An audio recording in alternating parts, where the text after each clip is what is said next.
ভ্যাপসা গরমে কিভাবে ব্যথা থেকে দূরে থাকবেন, চলুন না আমরা একটু জেনে নেই। তীব্র রোদ আর গরমে অধিষ্ঠিত জনজীবন।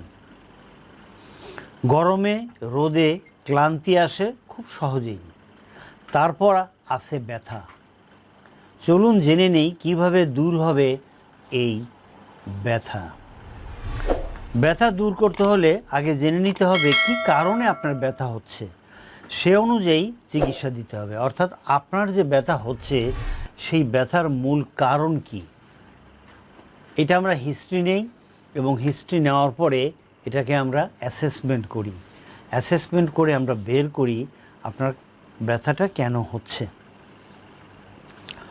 তবে এই গরমে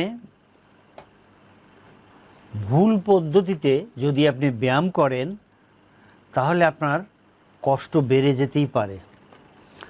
শরীরে অনেক ক্লান্তি আসবে, আপনার কাছে খারাপ লাগবে। ক্লান্তি থেকে উল্টো ফল হতেই পারে, অর্থাৎ আপনার যে কষ্ট সেটা আরও বেড়ে যেতে পারে। এই গ্রীষ্মের প্রচণ্ড গরমেও এক্সারসাইজ করা যেতে পারে, কিন্তু সেটা খুব সতর্কতার সহিত। তবে আমি অ্যাডভাইস করব গরমের মধ্যে এক্সারসাইজ না করে আপনি সকালে ফজরের নামাজের পরে করতে পারেন, অথবা রাতে একটু ঠান্ডা হলে, আবহাওয়া ঠান্ডা হবে, তখন আপনি এক্সারসাইজগুলো করবেন। তবে অবশ্যই মনে রাখতে হবে এক্সারসাইজ এক্সারসাইজ এক্সারসাইজ রেগুলার আপনি এক্সারসাইজ করবেন। এক্সারসাইজ আপনার ব্যথা কমাতে সাহায্য করে, এক্সারসাইজ আপনার ব্লাড প্রেশার নিয়ন্ত্রণে সাহায্য করে, এক্সারসাইজ ডায়াবেটিক নিয়ন্ত্রণে সাহায্য করে, এক্সারসাইজ মনে প্রফুল্লতা আনে। তো সুতরাং দর্শক, খুব সতর্কতার সহিত এই গরমের সময় এক্সারসাইজগুলো করবেন। এখানে একটু জেনে রাখা ভালো, প্রখর রোদে বাইরে গিয়ে বেশি ব্যায়াম করবেন না, এতে শরীর অতিরিক্ত ঘেমে যাবে। আর শরীর ঘেমে গেলে সাথে ইলেকট্রোলাইট ইমব্যালেন্স হয়। এই যে ইলেকট্রোলাইটস ইমব্যালেন্স হয়, এতে শরীরে অনেক ক্ষতি হয়। অনেক সময় রোগী হসপিটালেও ভর্তি হয় এই ইলেকট্রোলাইট ইমব্যালেন্স নিয়ে। সুতরাং খুব সাবধান। আপনি ঘেমে গেলে প্রচুর পানি খান, এবং যদি আপনার খারাপ লাগে নিকটস্থ হসপিটালে ইমিডিয়েটলি দেখাবেন, ইমিডিয়েটলি।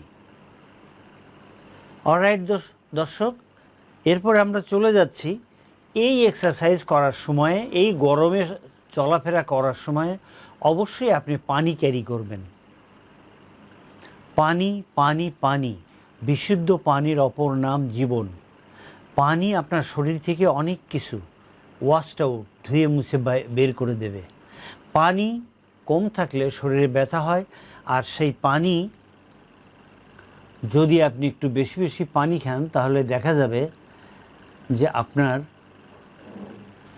অনেক ব্যথা বেদনা চলে গেছে, অস্বস্তি চলে গেছে, অনেক ভালো লাগবে আপনার।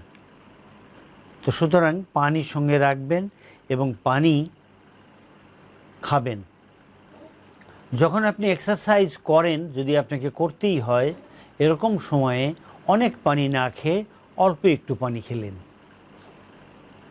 এক্সারসাইজ শেষে রেস্ট নেন, রেস্ট নিয়ে তারপরে আপনি পানি খাবেন।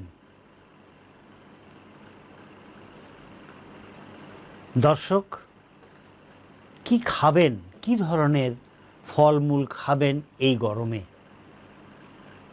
এই গরমের জন্যে প্রথম হলো দই। দই আপনার অনেক উপকারে আসবে।